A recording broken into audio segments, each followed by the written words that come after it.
Break wheel එක මොනවද දන්නේ? ඔයගේ වාහනේට හරින බ්‍රේක් වීල් එක මොකද්ද? බ්‍රේක් වීල් කලවම් වුණාම පුෂප් පිච්චෙනවද? පොම්ප් එක කැපෙනවද? මොකද හිතන්නේ? අද කතා කරන්නේ බ්‍රේක් වීල් ගැන. අපි ඉස්සෙල්ලම බලමු බ්‍රේක් වීල් කියන්නේ මොකද්ද? මේක ඇත්තටම අපි ඔයිල් එකක් කියලා කිව්වට මේක ඔයිල් එකක්ම නෙමෙයි. මේක ඇවිල්ලා ෆ්ලුයිඩ් එකක්. මේ ගහලා තියෙන බලන්න බ්‍රේක් and ක්ලච් ෆ්ලුයිඩ් කියලා තමයි ගහලා තියෙන්නේ. ඔයිල් එකක් සාමාන්‍යයෙන් පාවිච්චි කරන්නේ ලුබ්‍රිකේෂන් එකක් විදියට. ඒ කියන්නේ ලිහිසි ද්‍රව්‍යයක් විදියට. එන්ජින් ඔයිල්, ගියර් ඔයිල් ඒ වගේ. හැබැයි බ්‍රේක් ඔයිල් කියන එක පාවිච්චි කරන්නේ බ්‍රේක් ෆ්ලුයිඩ් කියන එක පාවිච්චි කරන්නේ ගියර් බ්‍රේක් ලිවර් එකේ හරි එහෙම නැත්නම් බ්‍රේක් පැඩල් එකේ ඉඳන් හරි බ්‍රේක් කැලිපර් වලට එහෙම නැත්නම් පිස්ටන් වලට බ්‍රේක් ෆෝස් එක ට්‍රාන්ස්ෆර් කරන මාධ්‍යයක් විදිහට තමයි පාවිච්චි කරන්නේ බ්‍රේක් ෆ්ලුයිඩ් එක. එතකොට මේ බ්‍රේක් ෆ්ලුයිඩ් එක නිෂ්පාදනය කරන්නේ ග්ලයිකෝල් කියන සංකරකයෙන් තමයි බ්‍රේක් වීල් හදලා තියෙන්නේ. ග්ලයිකෝල් කියන්නේ පෙට්‍රෝලියම් නිස්සාරණය කරනකොට පිරිපහදු කරනකොට බොරතෙල් සහ ස්වභාවික වායු එනවා ප්‍රොපිලින් සහ එතිලීන් කියලා සංකරක දෙකක්. ඔය එතිලීන් ඔක්සිජන් එක්ක ප්‍රතික්‍රියා කරාට පස්සේ එතිලීන් ඔක්සයිඩ් එහෙම නැත්නම් ඉපොක්සයිඩ් කියලා කියනවා. හැදෙනවා ඉපොක්සයිඩ් ජලයත් එක්ක ප්‍රතික්‍රියා කරලා තමයි ග්ලයිකෝල් කියන සංකරකය හදාගන්නේ. ග්ලයිකෝල් වලට තව දේවල් එකතු කරලා එක කොරෝෂන් නැති වෙන දේවල් ඊට පස්සේ ලුබ්‍රිකන්ට් ගතිය වැඩි කරන්න ඒ වගේ යම් දේවල් එකතු කරලා තව දේවල් එකතු කරලා තමයි ග්ලයිකෝල් ඊතර දක්වා ප්‍රොසෙස් කරලා බ්‍රේක් ඔයිල් කියන එක හදාගන්නේ. ඔය බ්‍රේක් ඔයිල් වලට තියෙන ස්ටෑන්ඩඩ් එක. ඒ කියන්නේ මේ හැම දෙයක්ම සිද්ධ වෙන්නේ පාලිත තත්ත්වයකටද?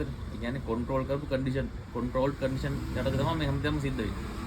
ඒ ස්ටෑන්ඩඩ්ස් හදලා තියෙන්නේ US Department of Transportation කියන ආයතනය. ඒ කියන්නේ ඇමරිකාවේ ප්‍රවාහන දෙපාර්තමේන්තුව. කියන්නේ ලෝකෙට සම්ප්‍රදායවල දුන්නේ ඔටෝමොබයිල්, මෝටර් මෙකැනික් සම්බන්ධව ඒගොල්ලෝනේ දෙවන්තිව. බටහිර ලෝකේ තමයි යුරෝපය, එංගලන්තය, ඇමරිකාව ඒගොල්ලෝ තමයි මේ දේවල් ලෝකෙට හඳුන්වලා දුන්නේ.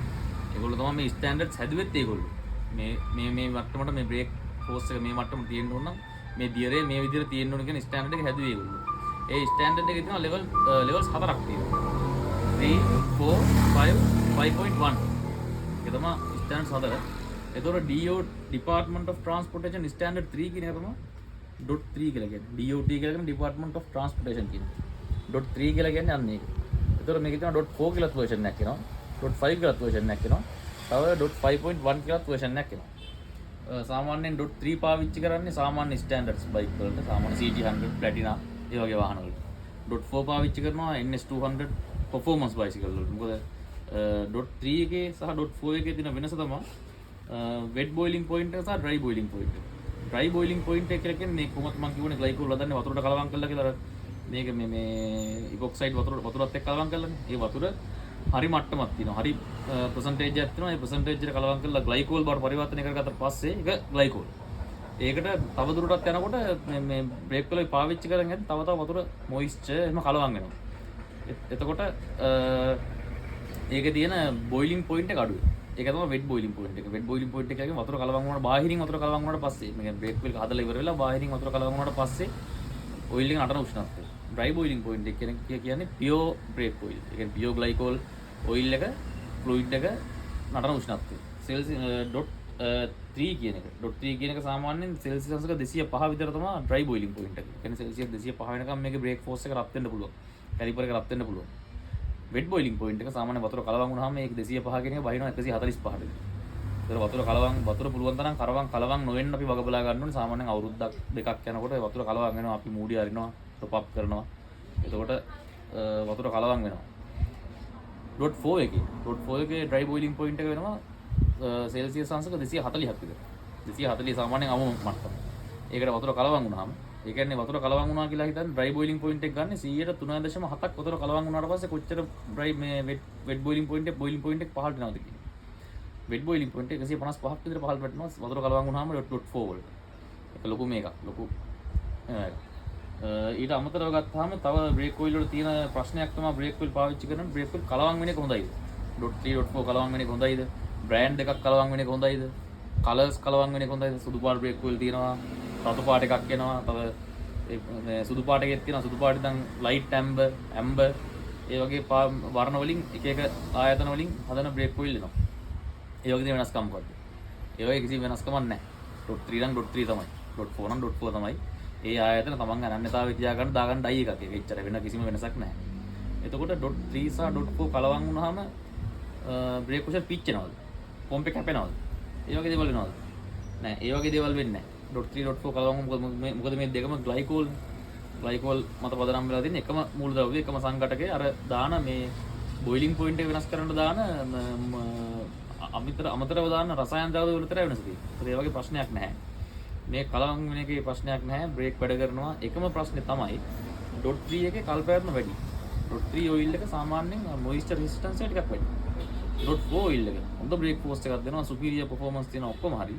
හැබැයි .4 ඔයිල් එකේ මොයිස්චර් රෙසිස්ටන්ස් ක්වොලිටි එක අඩුයි. මොයිස්චර් රෙසිස්ටන්ස් ක්වොලිටි ගොඩක් අඩුයි. ඒ කියන්නේ ටක් ගාලා ජල වාෂ්පයකට උරා ගන්නවා. අපි .3 එකක් පාවිච්චි කරමු. අපි හිතමු CT100 බයිසිකලයක් කියලා. CT100 .4 නැහැ. .3 ඇති. අපි .3 පාවිච්චි කරනවා. .3 පාවිච්චි කරන යන ගමන් අපිට ඔයිල් එකක් හම්බ වෙන්නේ අපි .4 එකක් දානවා. කොහේද හම්බ වෙනවා .4 එකක් අපි දානවා. টොප් අප් කරනවා .4 එක. එතකොට මේක .3 සහ .4 කලවම් වෙලා තමයි තියෙන්නේ.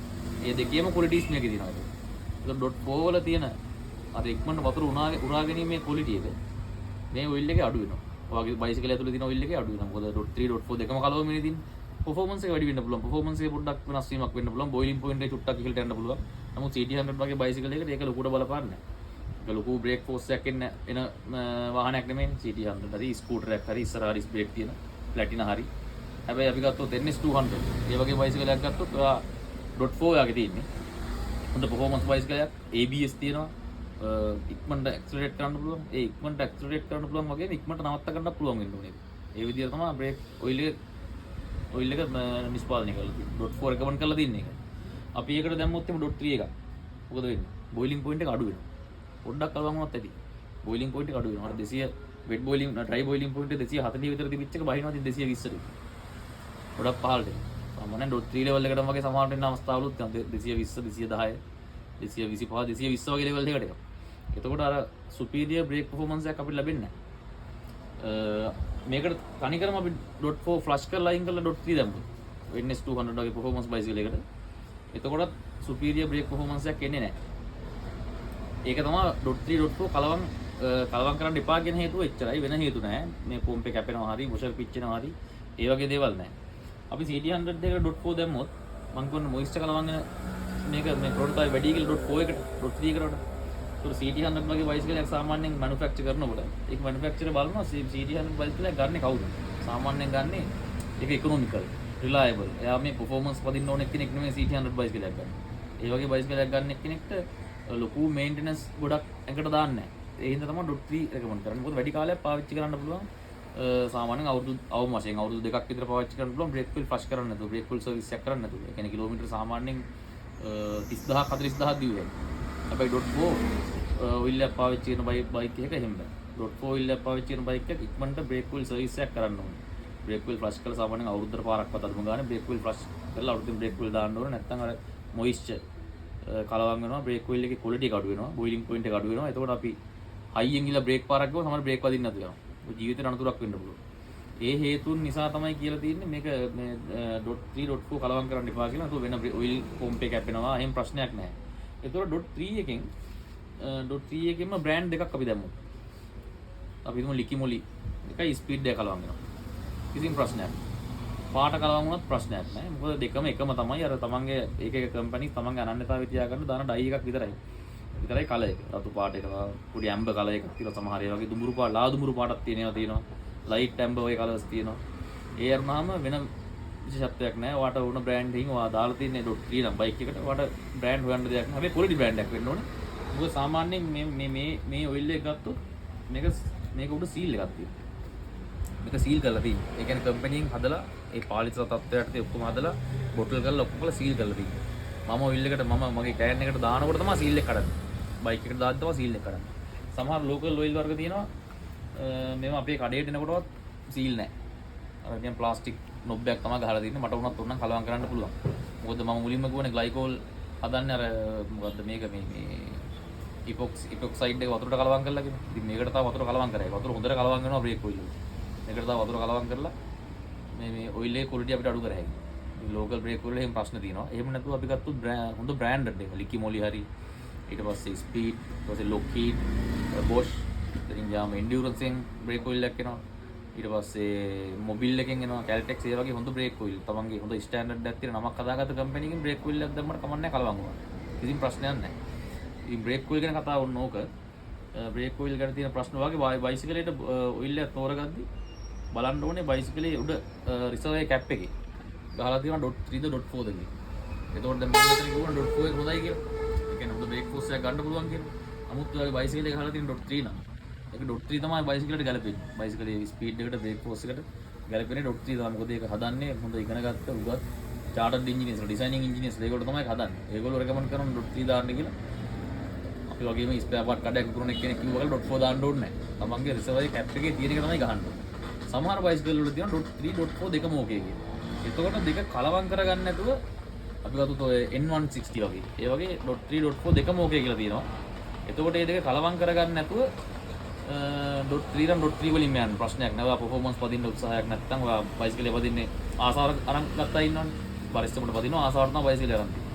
ඒක .3 කවන්න නමුත් performance level එකට පදිනවනම් .4 පාවිච්චි කරන එක ඇඟට ගුණයි.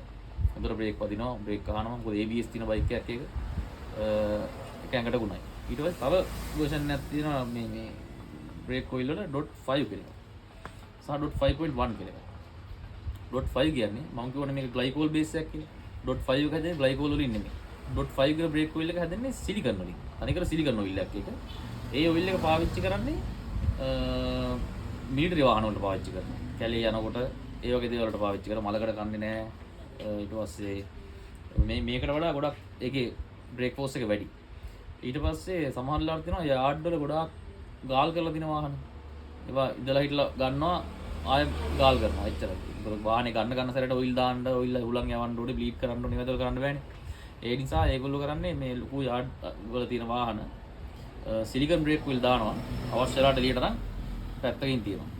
ඒක තමයි සිලිකනුයි ග්ලයිකෝල් කියන්නේ .5 එකත් එක්ක කලවම් වෙන්න හොඳ නැහැ .3 .4. එහෙම වුණොත් පුෂප් යනවා පොම්ප කැපෙනවා ඒ ප්‍රශ්න වෙන්න පුළුවන්. අනිත් එක සිලිකන් බ්‍රේක් ඔයිල් වලට වතුර කලවම් වෙන්නේ නැහැ. වතුර වෙනම බින්දු වෙනම හිටිනවා. එහෙම ප්‍රශ්න තියෙනවා. ඉතින් සිලිකන් ඔයිල් අපිට අවශ්‍ය වෙන්නේ නැහැ මම ඒක අර දැනුවට කිව්වේ. සහ 5.1 කියලා එකක් තියෙනවා. 5.1 කියන්නේ හයි පර්ෆෝමන්ස් වල වාහන වල නම් පාවිච්චි කරන එක. ඒකත් ග්ලයිකෝල් බේස් එකක් තමයි. ඒකත් ග්ලයිකෝල් බේස් සිලිකන් බේස් නෙමෙයි. ග්ලයිකෝල් බේස් එකක්. ඒක ගොඩක් ෆෝමියුලා වාහන, රේසින් කාර්, රේස් බයික් ඒ වගේ දේවල් වලට පාවිච්චි කරන ගිනස් වාර්තා තියන්නේ නැහැ බයිසිකල් වලින්. අන්න ඒ වගේ බයිසිකල් වලට පාවිච්චි කරන ඔයිල් එක රෙකමන්ඩ් කරන ඔයිල් එක. ඒතර සරලවම කිව්වොත් DOT 3 කියන්නේ .3 Department of Transportation එකේ ස්ටෑන්ඩඩ් 3. ඒක තමයි ස්ටෑන්ඩඩ් ලෙවල් එක. පල්ලෙහාම ලෙවල් එක, නෝමල් ලෙවල් එක. ඒකේ හයි පර්ෆෝමන්ස් version එක තමයි .4 කියන්නේ. .4 එකේ හයි පර්ෆෝමන්ස් version එක තමයි .5.1 කියලා කියන්නේ. එතකොට මේ තුනම ග්ලයිකෝල් බේස් .5 එක අපි අයින් කරමු සිලිකන් බේස් එක වෙනම කේස් එකක්. .5.1 එක .3 එක සහ .4 එක ග්ලයිකෝල් බේස් කලවම් වුණාට ප්‍රශ්නයක් නැහැ. බ්‍රෑන්ඩ් කලවම් වුණාට ප්‍රශ්නයක් නැහැ. වොෂර් කැපෙන්නේ පිච්චෙන්නේ නෝ වෙන්නේ නැහැ. කලර්ස් කලවම් වුණාට කමක් නැහැ. බ්‍රෑන්ඩ්ස් වලින් කලවම් වුණාට කමක් නැහැ. හොඳ ක්වොලිටි බ්‍රෑන්ඩ්ස්. මේක තමයි බ්‍රේක් ඔයිල් ගන්න තියෙන කතාව. වත් වගේ වාහනේ බ්‍රේක් ඔයිල් බලනවනම් හරියට .3 නම් .3 මේන්ටේන් කරන්න, .4 නම් .4 මේන්ටේන් කරන්න. අර කලවම් වුණාට ඔයිල් පිච්චෙන්නේ නැහැ, මේ වොෂර් පිච්චෙන්නේ නැහැ, පොම්පේ කැපෙන්නේ නැහැ ප්‍රශ්නේ. හරි. නමුත් බ්‍රේක් ඔයිල් බ්‍රේක් පාවිච්චි කරන්න තියෙන කාල් පැවැත්ම අඩු වෙන්න පුළුවන්. බ්‍රේක් ෆෝස් එකේ අඩුපාඩු වෙන්න පුළුවන්. ඒක තමයි බ්‍රේක් ඔයිල් ගැන කතාව. අපේ කනිෂ්ක මෝටර්ස් එකේ බ්‍රේක් ඔයිල් තියෙන ඕන තරම් ගන්න ඔයාලට වෙන්න පුළුවන්. බ්‍රේක් ඔයිල් කරන්න ස්පෙයා පාර්ට්ස් උත් ඕන තරම් අපි ගන්න තියෙනවා. වයරින් harness, බෝර්, ඊට පස්සේ සස්පෙන්ෂන් අයිටම්, කෝක් බටර් හැම එකක්ම ගන්න තියෙනවා. මම පල්ලෙහා ලින්ක් එක දාන්න මගේ නම්බර්ස්. ඔයාලට මොකක්ද දැනගන්න ඕන නම් මම රිව්‍යු ගන්න ඕන නම් කතා කරන්න නම්බරයට channel එක subscribe කරන්න ඕල් එකකුත් දෙන්න.